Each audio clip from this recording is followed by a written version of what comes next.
Captain Adira Kane stumbled through the cracked, desolate expanse of the alien planet, her steps faltering as the sharp pain in her side worsened. Blood trickled down her arm, staining the remains of her once pristine exploration suit. Smoke rose in the distance from the wreckage of the Intrepid, her ship now reduced to a smoldering husk. She had no idea if any of her crew had survived. All she knew was that she was alone. The planet's twin moons cast an eerie glow over the jagged terrain, illuminating something that made her heart stop: a circle of massive, winged creatures. Alien dragons. Their scales shimmered in iridescent hues, shifting colors with every movement.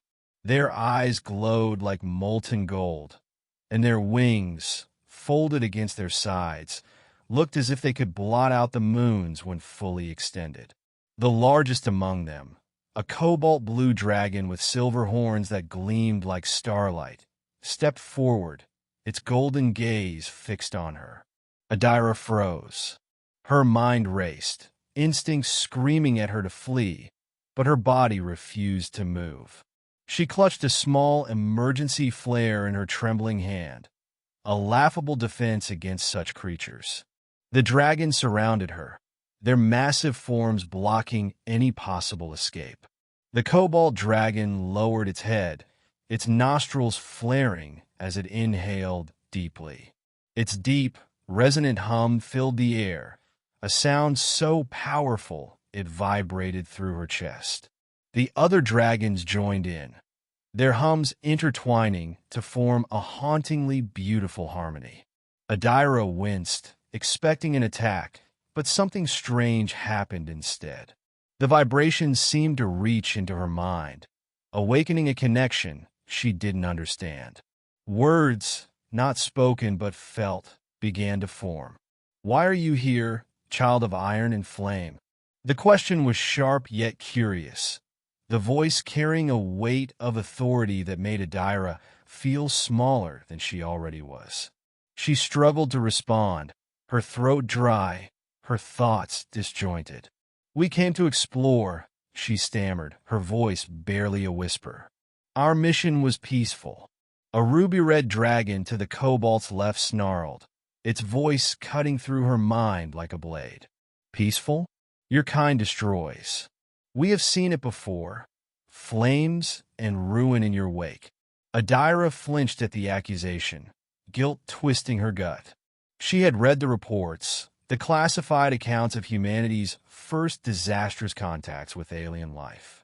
Entire civilizations wiped out, resources stolen, all in the name of progress.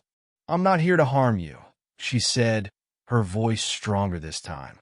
"I'm sorry for what others have done, but I'm not them. I just want to understand." The cobalt dragon's gaze softened, and its hum changed in tone, becoming less accusatory and more contemplative. The other dragons fell silent, their glowing eyes fixed on their leader. "Words are wind," the cobalt said. "Deeds reveal truth. You bleed, yet you do not lash out. Perhaps you were different."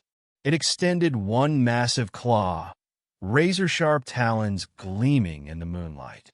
Adira tensed, expecting it to strike her down, but instead, the claw hovered in front of her, open and waiting.